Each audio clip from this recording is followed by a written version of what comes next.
আধুনিক যুগে বিশ্বের প্রায় সব মানুষের জীবনে রয়েছে প্রযুক্তির ছোঁয়া।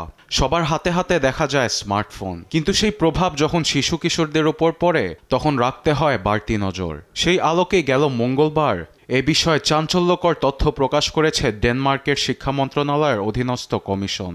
এরই প্রেক্ষিতে প্রাথমিক ও মাধ্যমিক স্কুলসহ প্রতিষ্ঠানের বিভিন্ন ক্লাবেও শিক্ষার্থীদের ফোন ব্যবহারে দেয়া হচ্ছে নিষেধাজ্ঞা। শিক্ষা মন্ত্রণালয়ের পরামর্শে এ আইন বাস্তবায়নের পথে কোপেনহেগেন। কমিশনের গবেষণা অনুযায়ী ১৩ বছর বয়সের আগেই দেশে ৯৪% শিশুর সামাজিক যোগাযোগ মাধ্যমে প্রোফাইল পাওয়া যায়। গবেষণাটি আরও বলছে ১৪ বছর বয়সী কিশোররা প্রতিদিন গড়ে ৩ ঘন্টা সময় ব্যয় করে ইউটিউব ও টিকটকে। এ নিয়ে উদ্বেগ প্রকাশ করেন কমিশন প্রধান রাসমুস মেয়ার।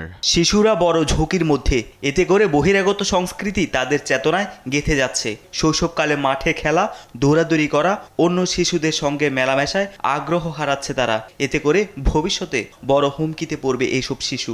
এমন উদ্বেগজনক পরিস্থিতি নিয়ে মুখ খুলেছেন ড্যানিশ শিক্ষামন্ত্রী মাতায়েস টেসফায়ে। বলেন, স্কুল কোনো শিশুর ঘরের বেডরুম নয়, এটি পাঠদানের জন্য ব্যবহার করতে হবে। হঠাৎ করেই সব স্কুলে শিশুদের হাতে ফোন দেখা যাচ্ছিল, এমনকি ক্লাসের ভিতরেও ফোন চালানোর অভিযোগ শুনেছি। স্কুলে ফোন আনার ক্ষেত্রে আইন রয়েছে ফ্রান্স, নরওয়ে সহ নানা দেশে।